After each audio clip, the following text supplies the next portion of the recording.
Greetings. Let's finish up talking about the binomial distribution.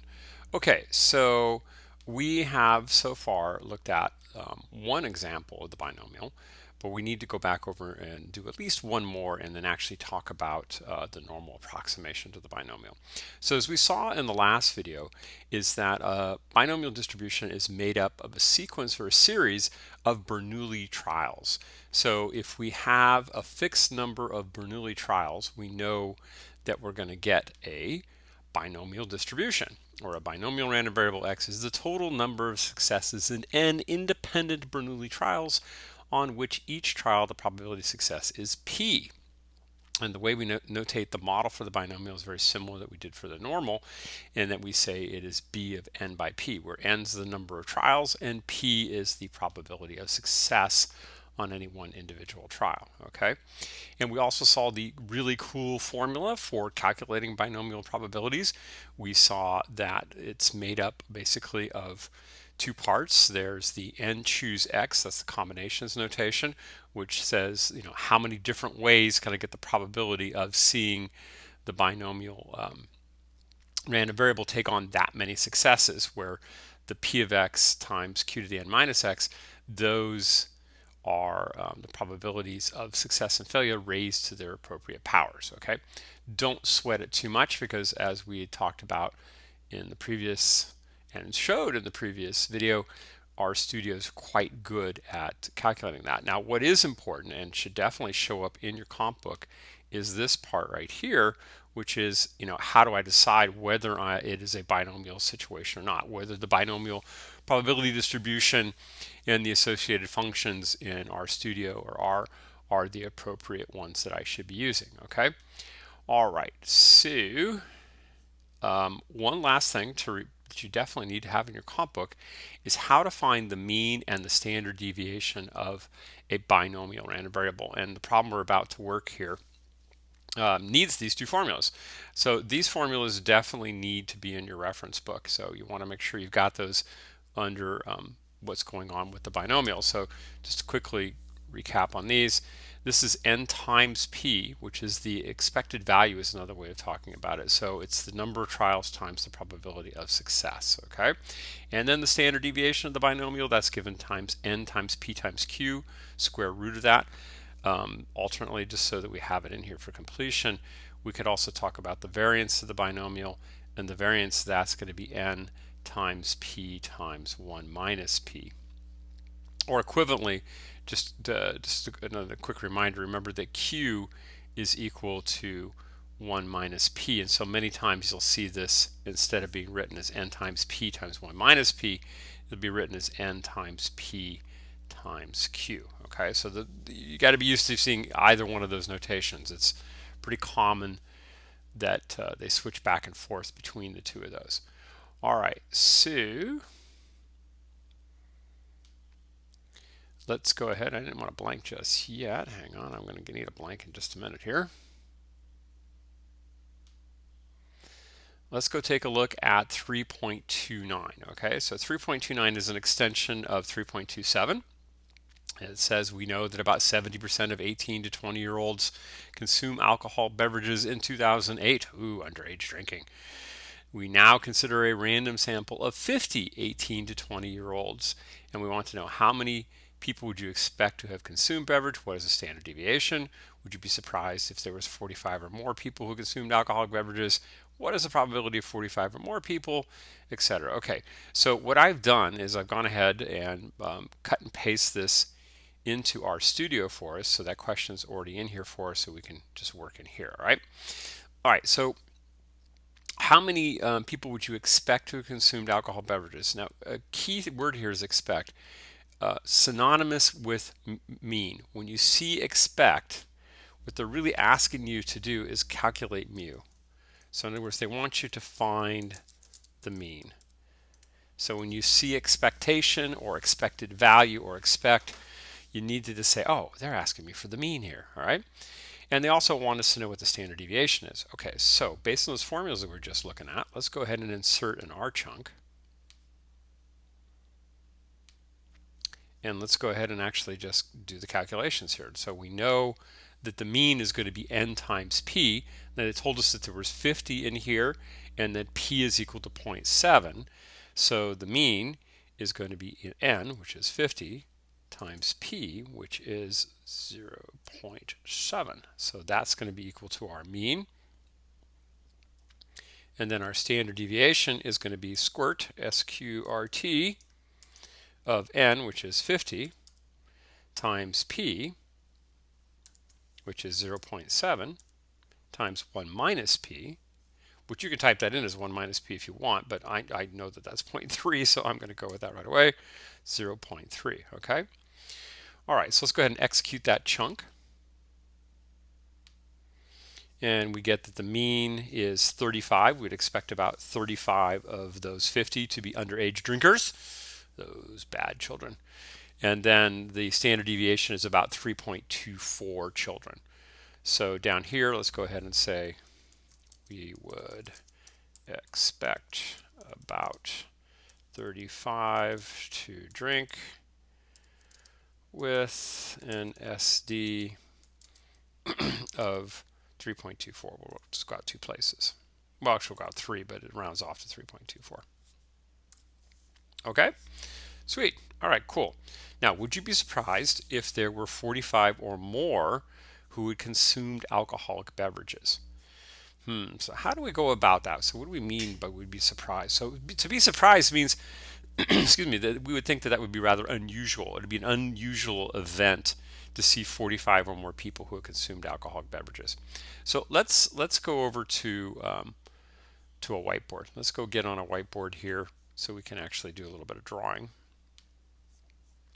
So let me switch back one slide here to get a whiteboard. Okay, maybe I went back 2 slides. That's not what I want to go back. There we go. Okay, so let's go do as we've done in the past, and let's go ahead and draw a number line to represent the solution.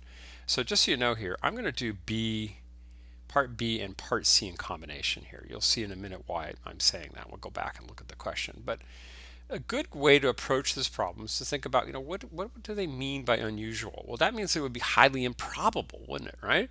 So if we take a look at X here being the number of successes out of our 50, so our model here is B of 50 by 0.7, that we know that you could have seen what? Nobody drank out of the 50, 1 person drank out of the 50, 2 people drank out of the 50, ...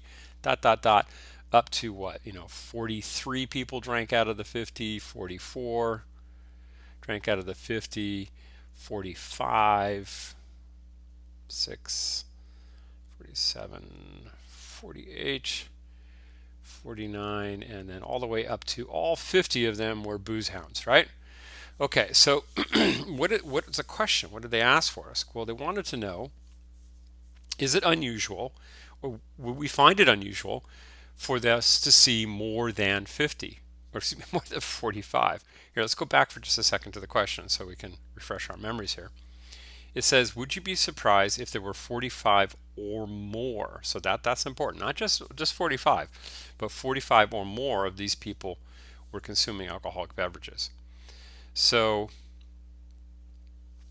what that tells me is that if I come back over here to my number line, is 45 or more, that's these guys, isn't it, right?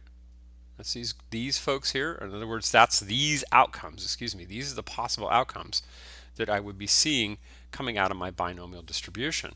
And so we could write that down as that's the probability of the binomial random variable being greater than or equal to 45. Now notice, we'll go ahead and do in red here, that these folks over here, those folks over there, that's the probability of seeing in my binomial distribution less than or equal to 44 of those folks were consuming of alcoholic beverages. And notice that if I add these two together, that has to add up to 1, doesn't it? That's the total amount of possible things that can happen. So the probability of seeing X greater than or equal to 45, well, what's that going to be equal to? Well, that's going to be equal to 1 minus the probability of x being less than or equal to 44, right?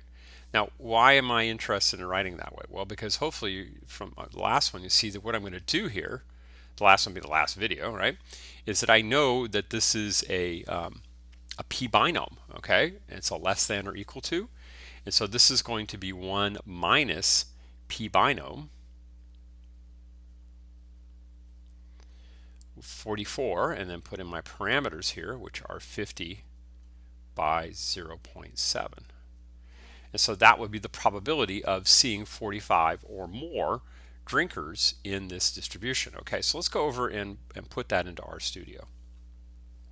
So if we come into RStudio here, going to insert another chunk because we want to have some place where we can actually do those calculations.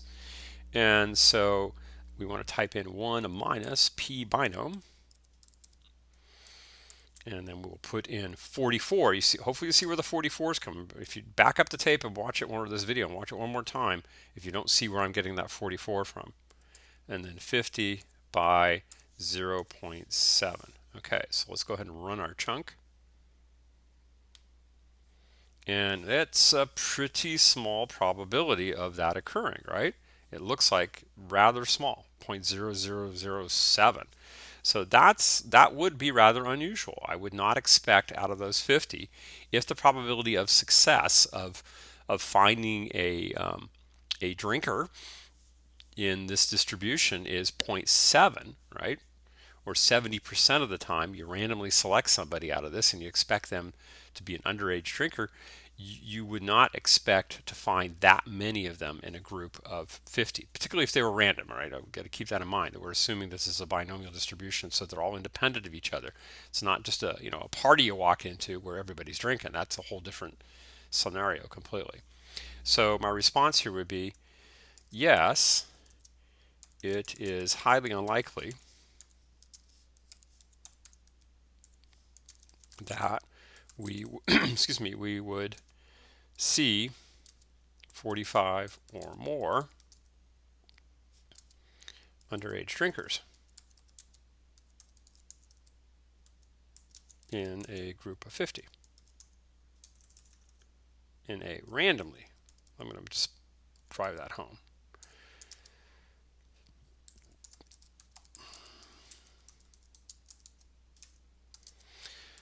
Okay, so that's part of the answer, but notice now look, oh, I answered the question already for part C, didn't I? I have to admit, when I worked this problem, I did the probability first in B, and then I went down to red C and went, oh my gosh, they want me to do this in part C too. Okay, so you can put here in C part B. That's how I ended up doing it. But there is one more thing we should take a look at, okay? And this is an important consideration. I noticed that some people's posts, there's still a little bit of confusion about the usefulness of Z-scores. So let's go back over to the whiteboard for a moment here, and let's talk about Z-scores. So a Z-score is independent of distribution. A Z-score concept has nothing to do with the model you're using. A Z-score of x minus mu divided by sigma is a very useful tool that we use in all distributions because it tells us how far our particular value fell above or below the mean. Now in the normal distribution, we look at this and we think, hey, if you are more than 2 standard deviations above or below the mean, you're unusual.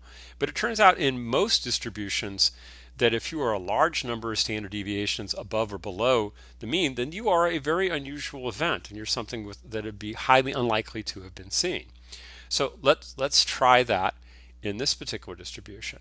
So we know from part A that mu was equal to 35,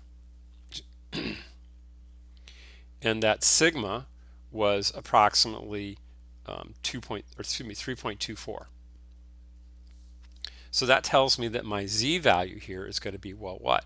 See, x was equal to 45, not 35. Get the right number there, Mike. See, that was the number of underage drinkers was 45, right? So that's going to be 45 minus 35 divided by 3.24. So let's go see what the corresponding z-score would be. We'll do that back here in our studio, let it do the calculation for us. So put in an R chunk here in part C. And then let's come down and let's put in the numbers. Okay, so we've got 45 minus 35 divided by 3.24. Okay, and let's go ahead and execute that chunk. Let's go ahead and run that so we can see what the number was. Oh, that is a huge number of standard deviations. Okay, so we see that the value of 45 is 3.24 SD above the mean, and therefore is an unusual event.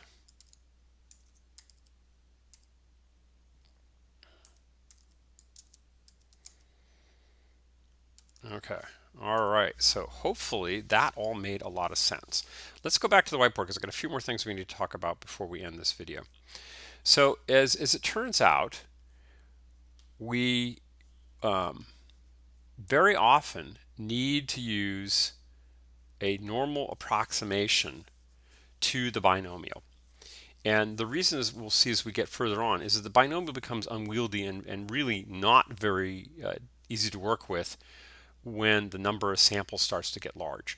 And in many cases, in the real world where we're in a binomial situation, the sample sizes are going to be 1,500 or greater. If you take a look at most polling situations like Gallup or Nielsen, any of those, they ask you a question and the response, it usually falls into one or two categories. You know, sometimes they have a Likert scale where it's gradated, but very often is, you know, do you agree or do you disagree? And so what ends up happening is those situations are modeled very well by the binomial distribution. And they take samples usually of around 1,500. And given that the population is large enough that they're sampling from, we can assume that those are independent trials and they're not changing the probability of success in any one individual trial. And so what I'm getting around to in a long-winded way is that the binomial model fits really well. The problem is that when you get that many samples, the question about looking at any one particular sample becomes rather difficult. So this is some what they call hollow histograms, which is basically histograms with the lines on the inside taken out of them, where they show a binomial model where in this case all of these are B of NP, where the N is changing and the P is remaining constant. So in this particular model, for this one right here, this is 10 by 0.1, okay? And then this one over here is 30 by 0.1. And then this one down here is 100 by 0.1. And then down on this one, this is 300 by 0.1. And what we see is that what's happening, excuse me, is that with these probability histograms, or these hollowed out histograms, is that it's becoming more and more bell-shaped as we increase the sample size. So as we increase the sample size, notice that I'm going back to my pal from the beginning of this chapter. I'm going back to the normal. And so as it turns out, is that this red curve right here fits very well to that binomial, and that's a normal model with mean mu and standard deviation sigma. Well, a few minutes ago, we figured out how to calculate the mean and the standard deviation of a binomial distribution. So what would be the model that we would use there? Well, recall that mu is equal to n times p. I don't want a capital in there, I want a lowercase one. Sorry about that. So mu is equal to n times p, and sigma is equal to the square root of n times p times q, or 1 minus p. So the model here, if we calculate it, well, it's going to be 300 times 0.1, which is going to be 30, right? So notice, look at where it's centered at. It's centered at 30. So this is going to have a mean of 30 and a standard deviation of the square root of n, which is 300 times, that's a times right there, times p, which is 0.1, times q, which is equal to 0.9. Okay, so that red model is given by that normal curve there. And so finding probabilities of, say you wanted to find the probability of x being greater than or equal to 40, well, notice that I can come into the red distribution and simply find the area of this shaded region here, and I'm going to get a pretty darn good approximation of what the probability of x greater than or equal to 40 would be, as if I'd used the binomial distribution. Now, I have to tell you, having access to computers like RStudio, or programs like, on a computer like RStudio, make doing the binomial calculation pretty trivial. But back in the day when I took this class, we had to look up all of our binomial probabilities out of tables, and the tables usually only went up to 15. And then after that, for n bigger than 15, you had to start using this normal approximation for everything. It works really well. That's the bottom line. Okay, so one last, maybe not maybe the last one, there'll be a few more slides here, but not one more slide here, is this does need to be in your comp book. This is extremely important information for down the line, not necessarily for today, but it's important. And here's the deal. We have a criterion by which we say whether or not the binomial can be approximated by the normal. And typically the tool that we use is you take n times p and n times q, which remember is 1 minus p, multiply those together, and if both of those are greater than or equal to 10, then the binomial can be well modeled by the normal. So the punchline here is that when n is large, because when the sample is large, the normal does a really slick job of approximating the binomial, and we will use the normal to model binomial distributions when n is large. When n is small, you can't do that. You have to go back to using, p binom and d binom to actually do the calculations. Okay, well, I think that is everything we need to talk about. I believe so. Yes, that is everything. I'll just check my notes real quick, and we're good to go, and I'll see you back here for the next one.